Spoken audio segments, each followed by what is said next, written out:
आमच्या नागेश्वर झुंगाई या चॅनलवरती सर्व भाविक भक्तांचं स्वागत आहे। तर सर्व भाविक भक्तांना आज सीबप सौ भाग्यश्री विश्वजित पाटील यांचं भव्य कीर्तन, दणदणीत कीर्तन बघायला मिळणार आहे।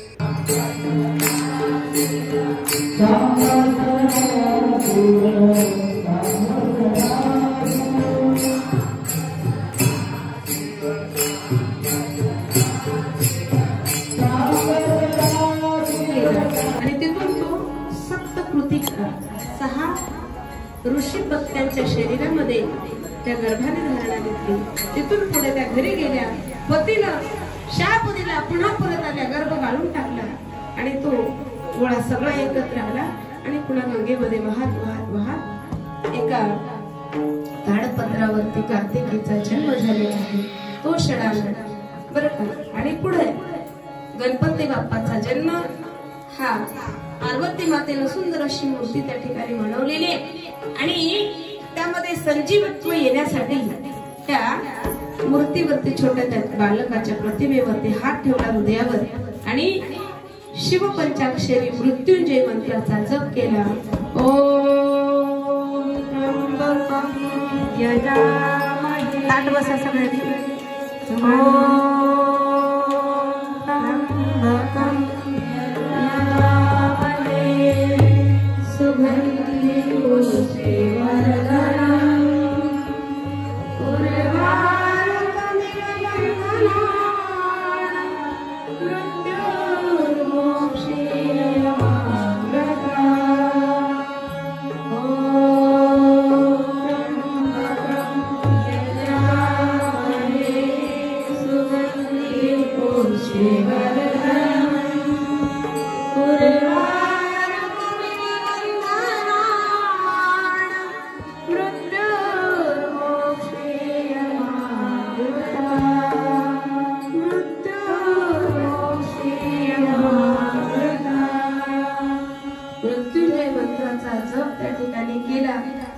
दोन मृत्युंजय मंत्र बर का, मृत्युंजय मंत्र दोन आहेत। आणखीन एक सांगते, महादेव शिव शंकर शंभो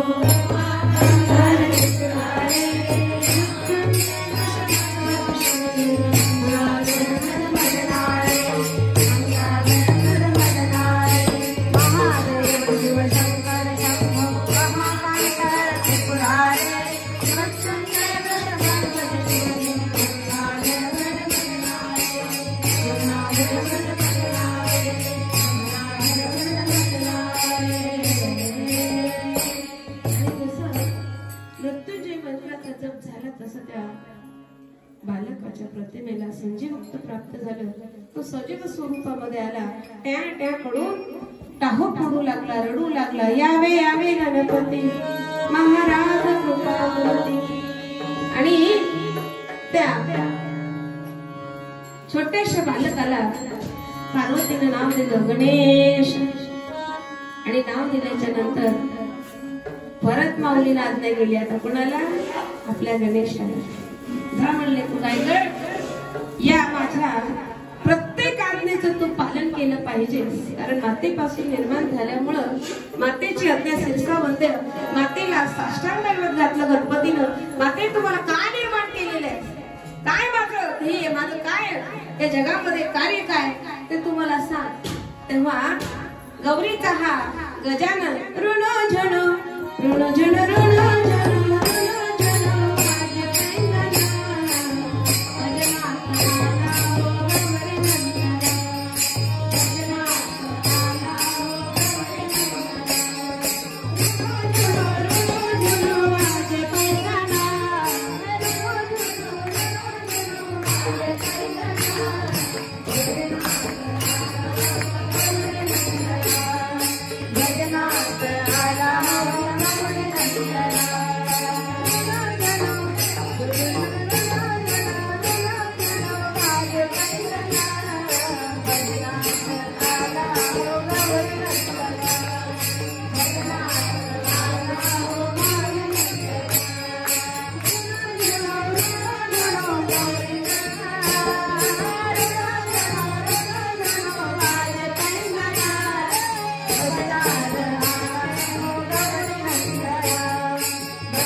महाराज लहानसा हा गजानन कैलासामध्ये त्या मातेच्या स्नानगृहामध्ये त्या शयनगृहामध्ये धुडू धावू लागला.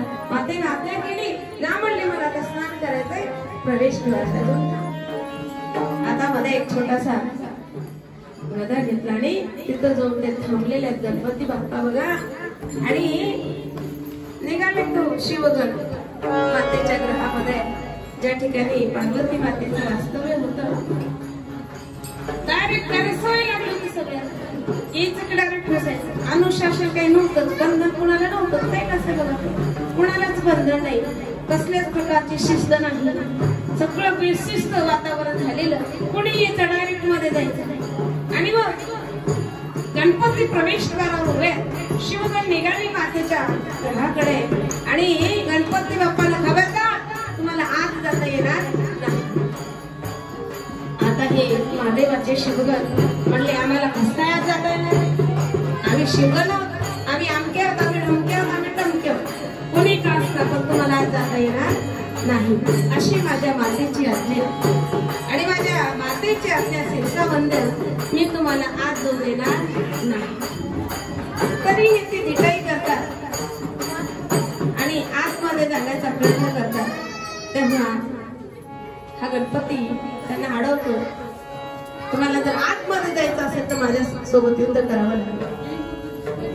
आणि मग त्या गणपती सोबत हे शिवगण युद्ध करतात. आणि गणपतीच्या त्या अमोघ अशा शक्ती पुढे कोणाचं काही चालत नाही, कारण मातेचा आशीर्वाद होता गणपती बाप्पा. मात्र वत्सल गणपती बाप्पा होते.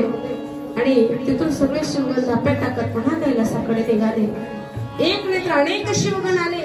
शेवटी ब्रह्मदेव, विष्णुदेव, इंद्रदेव, चंद्र सगळे स्वर्गातले देव सुद्धा आले त्याला समजावून सांगण्यासाठी. पण गणपती बाप्पा कोणाचं ऐके नाही. प्रत्येकाला त्यांनी आपल्या बुद्धी चातुर्याने आणि शक्तीने परत लावलं. आणि सगळेजण मग कुठे गेले? कैलासामध्ये. आशितोष शशांक शेखर चंद्रमौली चिरंबरा, कोटि कोटि प्रणाम शंभो, कोटि नमन दिगंबरा. ओम नमः शिवाय, ओम नमः शिवाय. सगळेजण पुन्हा कैलासात गेले. महादेवाला म्हणू लागले, म्हणे देवा आता आपलं काही खरं नाही, आमचं तर काही खरं नाही, पण आम्हाला वाटतं तर तुमचं पण काही खरं नाही. कारण पार्वती मातेचा एक गण, एक पुत्र तिथं दारावर थांबलेल्या, कुणालाच तो आत येऊ देत नाही. आम्ही सगळे शीघ्र झालो, थकलो. ब्रह्मदेव, विष्णुदेव जिथं थकीत झाले, त्यांचे शस्त्रास्त्र सुद्धा तिथं काही काम करत न शकले. आता तुम्हीच बघा बाबा काय. तेव्हा महादेव हातामध्ये त्रिशूळ घेऊन ताड ताड ताड निघालेले मातेच्या त्या ग्रहाकडे. आणि जातात, समोर पाहतात तर कोण दिसलं? एक छोटस बाळ. माझे विचार करतात, या छोट्याशा बाळाशी माझं मी युद्ध करणं म्हणजे माझं पुरुषार्थ या ठिकाणी सिद्ध होणार नाही. अरे बालका, कोण आहेस तू? चल बाजूला हो, मला आतमध्ये जायचंय. नाही नाही, तुम्हाला आत जाता येणार नाही. जोपर्यंत माझ्या मातेची आज्ञा मिळणार नाही तोपर्यंत मी तुम्हाला आत सोडणार नाही. आणि मग झालं असं, महादेवाने बऱ्याच पद्धतीने त्याला समजावण्याचा प्रयत्न केला, पण तो गणपती बाप्पा होता, कुणाचंच त्याने ऐकलं नाही. शेवटी महादेवाला राग आला, माझ्यापेक्षा लहान अविवेकानं तू माझ्यासोबत वागतोयस. मी कोण आहे मला माहित, तुला माहित नाही.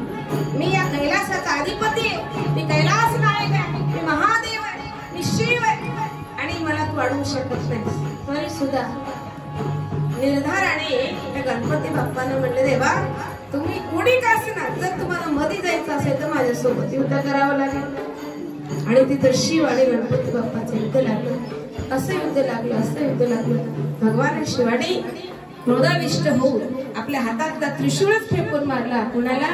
गणपतीला. आणि जसा त्रिशूळ फेकून मारला तसं त्या धडावरचं शिर वेगळं पडलं. शिवहार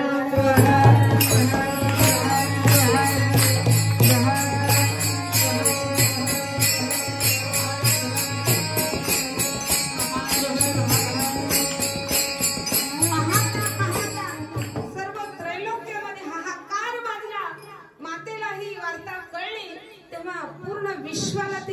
संकुचन करायला सुरुवात केलं, आकर्षित करायला सुरुवात केलं. झाडं सुकू लागली, नद्या नाल्यांचं पाणी सुकून गेलं. डोंगर दऱ्या कडे कपाऱ्यातून काळ काळ काळ अशा विजा चमकू लागलेल्या.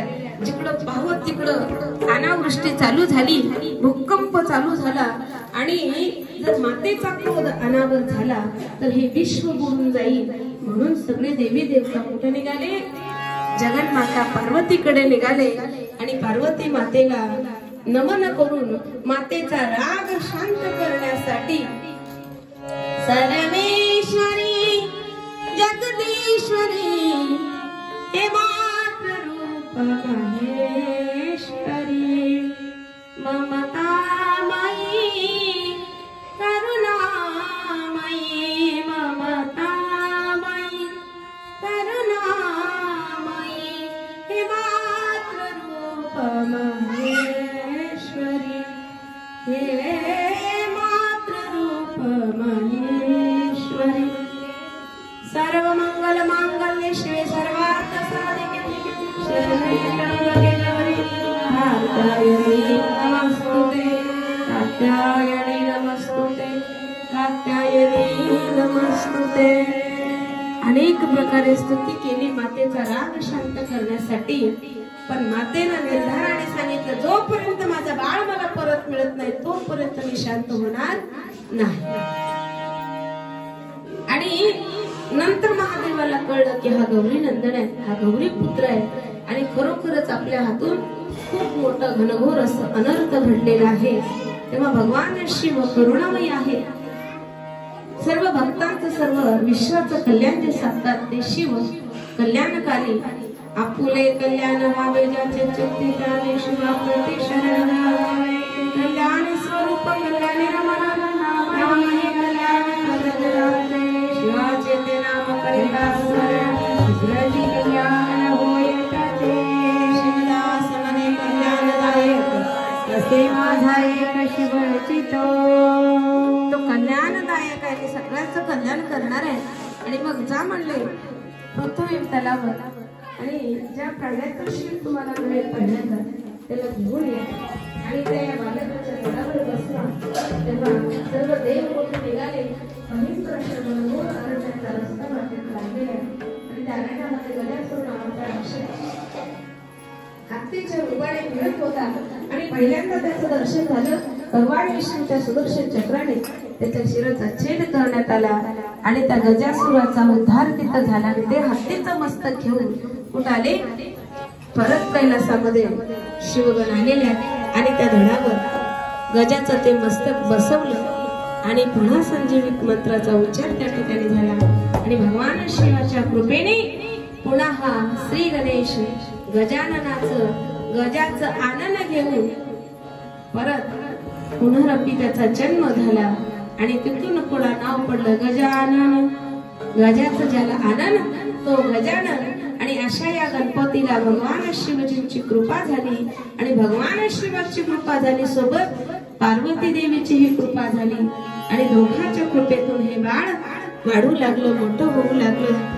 सज्जन हो, जीवनामध्ये लक्षात घ्या, बऱ्याचशा अशा काही गोष्टी आहेत ज्या की आपल्याला कळतात न कळतात. पण जिथं गणपतीची कृपा असते ना तिथं संसारामध्ये कधीच काही कमी पडत नाही. अभंगाचं दुसरं चरण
बघा गणपतीला अनेक नाव आहेत, अनेक नावानं तो नटलेला आहे. एकदंताय विद्महे वक्रतुंडाय धीमहि तन्नो रुद्रः प्रचोदयात्.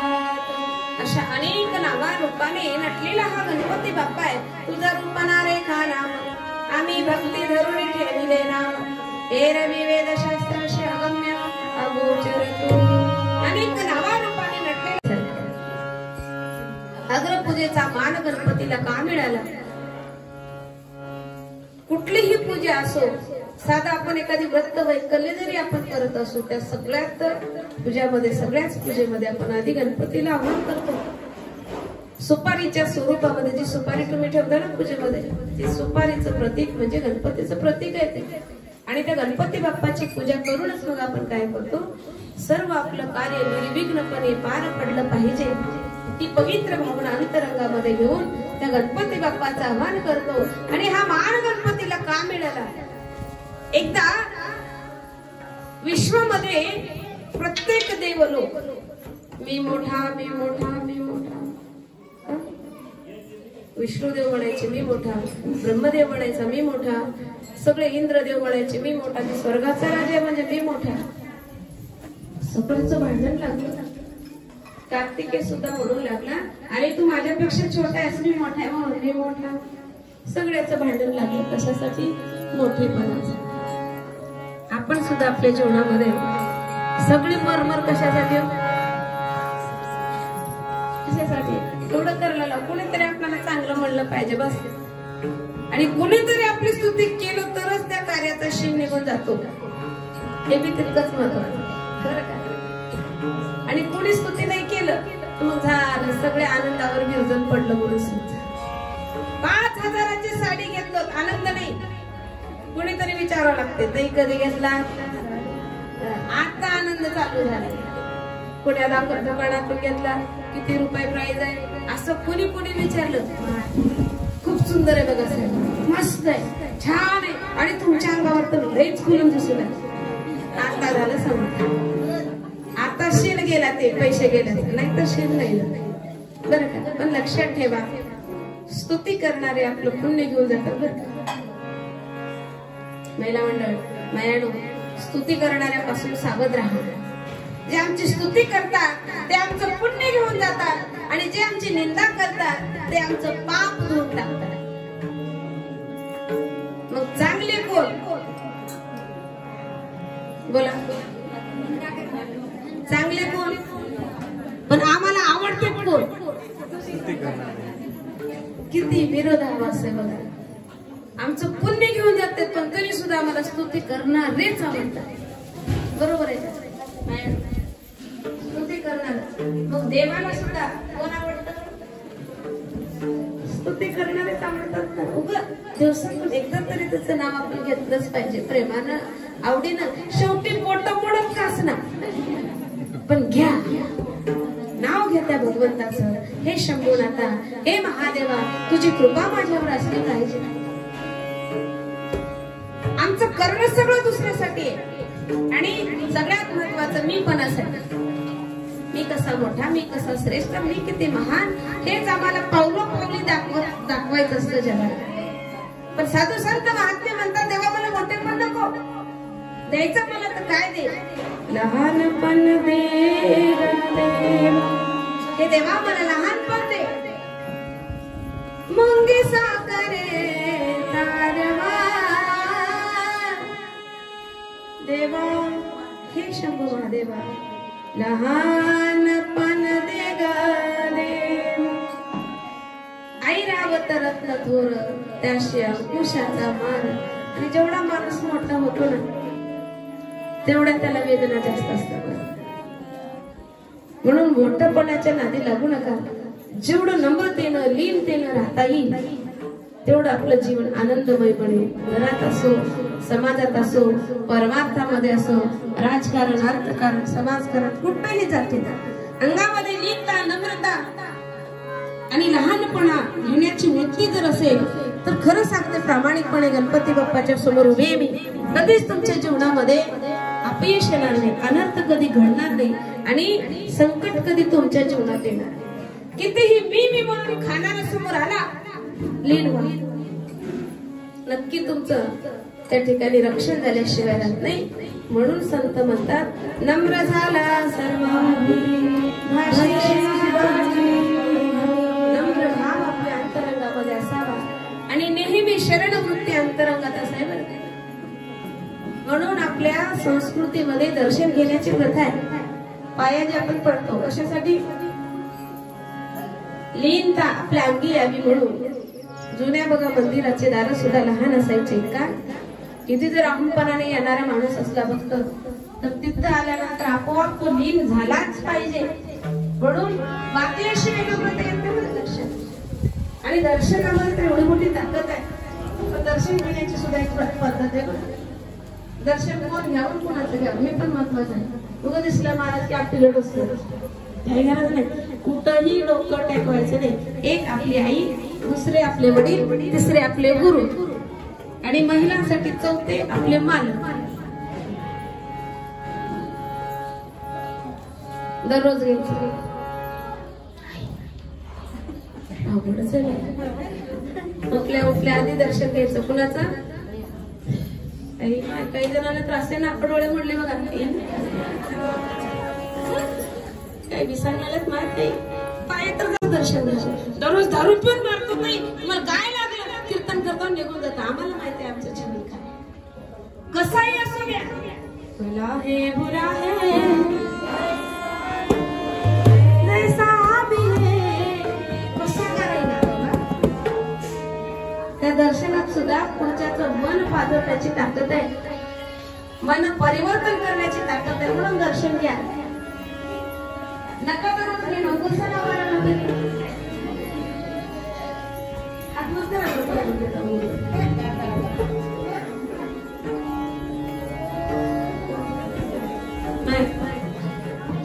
सकाळी एकदा संध्याकाळी एकदा पाया पडत हवं. तुमच्या सगळ्याच इच्छा पूर्ण होतील. तुम्हाला मंदिराकडे सुद्धा यायची गरज. बरं झालं बाय आम्ही आता दररोज घरीच दर्शन करतो. लक्षात घ्या, सावध राहा. जीवनामध्ये लीनता असली पाहिजे, नम्र भाव असला पाहिजे, मोठेपण. आणि या मोठेपणामध्ये वाहून न जाता भगवंताचं अस्तित्व मान्य करायला शिकावाने नम्र भावाने घ्यावा. भांडण लागलं मेपणाचं. आणि महादेवाने मग आता त्याचा निकाल तर लावणं गरजेचं आहे. महादेवाने सांगितलं जो या पृथ्वीची प्रदक्षिणा करून पूर्ण पहिल्यांदा येईल तोच सगळ्यामध्ये मोठा. भांडण करायचं नाही. निकाल लागला पाहिजे. कुठली तरी परीक्षा काहीतरी झालं पाहिजे. म्हणून महादेवाने सांगितलं की बाबा जो देव या पृथ्वीची प्रदक्षिणा पूर्ण करून पहिल्यांदा येतो सगळ्यांपेक्षा मोठा. आणि मग सगळेच निघाले मोठे पण सिद्ध करायचं. सगळ्यात जास्त पट्टी कोण देते सत्य? काही उदाहरण देवाच्या. तुमच्या इथे कसं आहे? आमच्याकडे आकडे मिळतात पट्टी देत नाही. दुसऱ्या सप्ताह आल्या तरी त्यांना ध्यानात नाही. लक्षात घ्या. करोडो लाखो दवाखान्यात घालते पण देवाच्या उदारीतच आहे अजून. आणि देते तर किती? 50 रुपये. लिहा 50 रुपये. आता त्या 50 रुपयासाठी किती हिट पट्टे घालवते घराला. कार्यकर्ते विचार करतात जाऊ दे म्हणजे ते 50 रुपये नको आणि त्याची पट्टी नको बस म्हणजे तिथे. आणि मग दुपटीला तो घालत असतो. लक्षात घ्या, सावध राहा. ब्रह्मदेव आपल्या हंसावर बसलेले आहेत. विष्णुदेव गरुडावर बसले. इंद्रदेव आपल्या ऐरावत हत्तीवर बसलेले आहेत. कार्तिकी आपल्या मयुरावर बसले. आणि सगळेच देवी देवता जे आहेत पृथ्वी प्रदक्षिणा करायला निघाले. मनात एकच असूया होती की मी कधी पुढे जाईल आणि सगळ्यात अगोदर कसं पोहोचेल कैलासामध्ये. पळू लागले. कोणी टमटमवर बसलं, कोणी कारमध्ये बसलं, कोणी 2 व्हीलर, कोणी 4 व्हीलर. हे निघाले धापेटा. गणपती बाप्पा मात्र निवांत बसलेले आहेत. समाधान. मोदक बिदक खाल्ले. मस्त पोटावर हात फिरवलं. हळूच खाली उडी टाकली. बोलवलं आपल्या कोणाला? मुश्यक राजाला. या म्हणले आता आपल्याला निघायचंय. आणि शिव पार्वतीला सिंहासनावर बसवलं. पूजन केलं. नमस्कार केला. आणि नमः शिवाय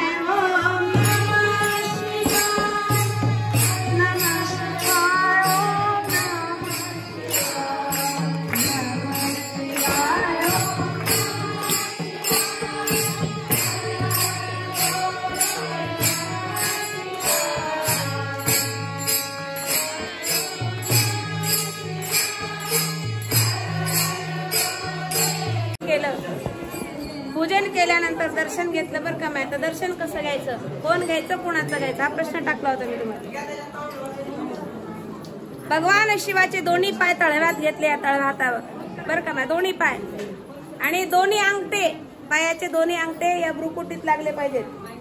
ज्याचं दर्शन तुम्ही घेणार आहात त्यांचे दोन्हीही अंगठे इथं भ्रुकुटीमध्ये लागले पाहिजेत. कारण एका अंगठ्यामध्ये ज्ञान आहे तर दुसऱ्यामध्ये आशीर्वाद आहे. महादेवाचं दर्शन घेतलं, तसंच पार्वतीचं दर्शन घेतलं, मातेचं दर्शन घेतलं आणि गणपती बाप्पा आपल्या उंदरावर बसले आणि सुंदर अशी प्रदक्षिणा घातली. शिव पार्वतीला माता आणि पिता, जिथून माझा जन्म झाला, जिथून माझी उत्पत्ती झाली आणि जिथं माझं कार्य चालू आणि जिथं मी लीन होणार, एक रूप होणार, ते तत्व म्हणजे माझे माता पिता आहेत. आणि म्हणून फेरी मारली आणि पुन्हा नमस्कार केला आणि समोर येऊन थांबली. बरं का मायाणू, जगाच्या पाठीवर 4 धाम करा न करा, पण आई वडिलांची सेवा मात्र करायला विसरू नका. हा आदर्श माझ्या गणपती बाप्पांना दाखवून दिला आणि समोर येऊन थांबले. आता एक एक देवता धाप्या टाकत आले, सगळे येऊन थांबले. आता निर्णय द्यायचा होता भगवान शिवाला आणि म्हणले, देवा आता तुम्ही सांगा कोण श्रेष्ठ. आता सगळ्याला वाटत होतं माझं नाव येईल, माझं नाव येईल, पण गणपती बाप्पाला महादेवाने सांगितलं की बाबा सगळ्यात अगोदर गणपती या ठिकाणी आलेला आहे आणि म्हणून गणपतीलाच सगळ्यात श्रेष्ठ असं स्थान प्राप्त होईल. सगळ्या देवामध्ये तो श्रेष्ठ आहे, महान आहे. आता बाकीचे शांत बसतील का? बसतील का बाई? आता तुम्ही इथं थांबलाव टाळ घेऊन, आपण भजन करणार आहोत, पण तुमच्यापैकी एक कोण तर चांगलं म्हणणारं राहते आणि नेमकं ते उशिरा येते बरं का, आणि चाल बी त्यालाच म्हणायला मिळते. बरोबर आहे का? मग आमच्या अंगाचा तिळपापड चालू आहे. असं आम्ही आणत आधी, आम्हाला आधी मिळालं पाहिजे त्यालाच का. देवा तुम्ही पक्षपात केला म्हणले लोक, देव लोक बोलू लागले, तुमचा मुलगा म्हणून तुम्ही आधी मान दिला का? नाही. महादेव म्हणतात नाही मी पक्षपात केला नाही. मग गणपती तर इथून हल्ला पण नाही जागचा आणि तो कस काय मोठा, तरी प्रदक्षिणा तर कधी घातली. तेव्हा महादेव म्हणतात, देव लोकांनो व्यवस्थित ऐका, गणपतीची बुद्धी चातुर्य एवढं श्रेष्ठ आहे, एवढं महान आहे की या गणपतीनं शिव पार्वतीला म्हणजे आम्हा दोघांनाच विश्व ज्याच्यापासून निर्माण होतं, कळलं पाहिजे गमक बर का, ज्याच्यापासून विश्व निर्माण होतं, पालन पोषण जो करतो, जिथं लीन होतं विश्व, ते शिव पार्वती. आणि आमचं स्वरूप पृथ्वीचं समजून त्याने आम्हाला प्रदक्षिणा घातली, आमचं पूजन केलं आणि सगळ्यात समोर तो लीनतेनं उभा आहे म्हणून त्याला श्रेष्ठत्व प्राप्त झालं. जगामध्ये किती तुम्ही व्यवहार करा, व्यापार करा, देव करा, कार्य करा, पण आई वडिला जर तुम्ही विसरलात तर जीवनामध्ये कधीच सक्सेस होणार, कधी कुठल्या कार्यात आम्हाला यश मिळणार नाही आणि आमची अधोगती झाल्याशिवाय राहणार नाही. देव लोकांना सावध राहा. ज्या गणपतीनं माता पित्याचं स्थान जगामध्ये श्रेष्ठ करून दिलं, त्या गणपतीचं आपण आज पूजन करतोय, त्या गणपतीचा जन्मोत्सव आज साजरा करतोय आणि तोच आदर्श पाठ आपल्याही जीवनामध्ये आपण घेतला पाहिजे. आणि म्हणून तेव्हापासून गणपतीला अग्रपूजेचा मान प्राप्त झाला. सगळ्यात मोठा देव, महान देव, श्रेष्ठ देव कोण? गणपती. प्रत्येक वेळेस कार्य प्रसंग जसे जसे आले तसं तसं गणपतीला वेगवेगळे शस्त्र देवतांनी प्रदान केले. तसं तसं गणपतीला त्यांच्या कार्यावरून वेगवेगळी नावं प्राप्त झाली आणि खूप मोठा इतिहास आहे गणपती बाप्पाचा. गणेश पुराण एक सुंदर ग्रंथच आहे गणपती बाप्पाच्या जीवनावर आधारित. आणि म्हणून आता तुमचा जास्त वेळ मी घेत नाही, कारण त्या गणपती बाप्पाचं स्वरूप अंगी शेंदुराची उटी, केशर शोभे होल रत्न खचित अलंकार, स्वामी माझा गणपतीचे डोळे लहान आहेत पण पाहण्याची दृष्टी मात्र खूप दीर्घ व पाहण्याची दृष्टी मात्र एवढी श्रेष्ठ आहे की गणातल्या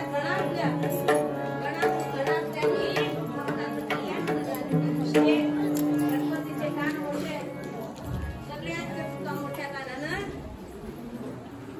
पोटात घालून घ्यायच्या, माफ करायला शिका. आम्ही मात्र एवढूस कान आहे, कान किती आपलं 2 बोटच नाही, तरी सुद्धा काय काय ऐकतो, काय काय चुगल्या करून काय काय भांडणं लावतो, आमचं आम्हालाच नाही बरं का. व्यवस्थित लक्ष ठेवा. गणपती बाप्पाचं पोट मोठं आहे. कशासाठी? लाडू खाण्यासाठी. आपल्या सहवासात येणाऱ्याकडून बऱ्याच जणांकडून काही चुका घडतात. त्या चुका मोठ्या पोटाने, मोठ्या मनाने पोटात घालता आल्या पाहिजे. काहीतरी आदर्श त्या गणपतीचा आपल्या जीवनामध्ये आपण घेतला पाहिजे. आणि म्हणून रत्नखचित अलंकार स्वामी माझा विघ्नहार, असा या विघ्नहार्त्याला आपल्या जीवनामध्ये अनन्य स्थान आपण द्यायचं आहे. आणि आपणही गणपती बाप्पाची सेवा करून आपलं जीवन आनंददायी बनवायचंय. त्यासाठी शेवटी लक्ष्मण महाराज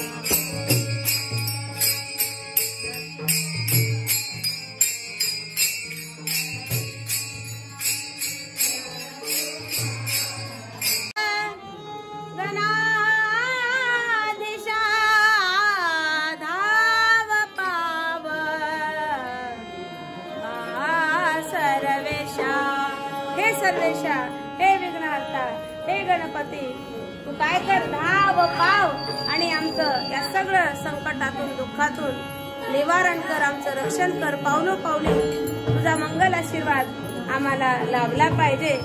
एवढं या प्रसंगी आजच्या गणपती बाप्पाची सेवा करत असताना वेळ भरपूर झालेला आहे बरं का. आणि तुम्हा सगळ्यांची उपस्थिती या ठिकाणी आवर्जून लाभलेली आहे. आता हे थोडस तांत्रिक अडचणी येतात, कमी जास्त होत राहते, पण तरी सुद्धा आपण न थांबता गणपती बाप्पाची ही सेवा केली. हे बघा, देव काही झोपलेला नाही, देवाचे कान काही बंद नाही. मुंगीच्याही पायाचा आवाज ऐकणारा तो आहे, मग आपला तर एवढा बसाड आवाज त्याला तर ऐकू जाणार आहे. आणि सगळ्यात विशेष महत्व आपल्या भक्तीला आहे, श्रवणाला आहे, नामचिंतनाला आहे. आणि समता नगरच्या महिला मंडळ कशातच तुम्ही करत नाही बघा, कशा एका पोशाखामध्ये बाबा अशा रणरागिणी झाशीच्या राणीसारखं मस्त सज्ज होऊन बर का. खूप आनंद वाटला तुमचा हा सोहळा पाहून. मला एकदा सगळ्यांनी यांच्याबद्दल टाळ्या वाजवा. कोरोनासारख्या महामारीतून वाचून जगून राहिलो, काही तर आपलं पुण्य आहे. आणखीन सेवा करून घ्यायचे त्या गणपती बाप्पाला बर का, म्हणून आपल्याला ठेवलंय. नाही तर आपलं बी तिकीट कधी फाटलं असतं की, मातीला सुद्धा कुणी आलं नसतं. आई तिकडून तिकडच नेले असते. काहीतरी पुण्य आहे म्हणून शिल्लक राहिला, मागे राहिला. सगळे हाताने दान करा, निर्मळपणाने भक्ती करा, राहिला म्हणून करा. गेला असतो तर काहीच करू शकलो नाही. आनंद घ्या, आनंद द्या आणि सेवाभाव गणपतीच्या चरणी समर्पित करा. एवढं आजच्या प्रसंगी सांगून बऱ्याच दिवसांनी सेवेचा योग, सेवेची संधी या ठिकाणी मला प्राप्त झाली. मध्यंतरी मलाही येता आलं नाही बरं. आणि यावर्षी आमच्या ताईनं शेवटच काढला. काही बी करा, पण तुम्ही तारीख घ्या. आणि खरंच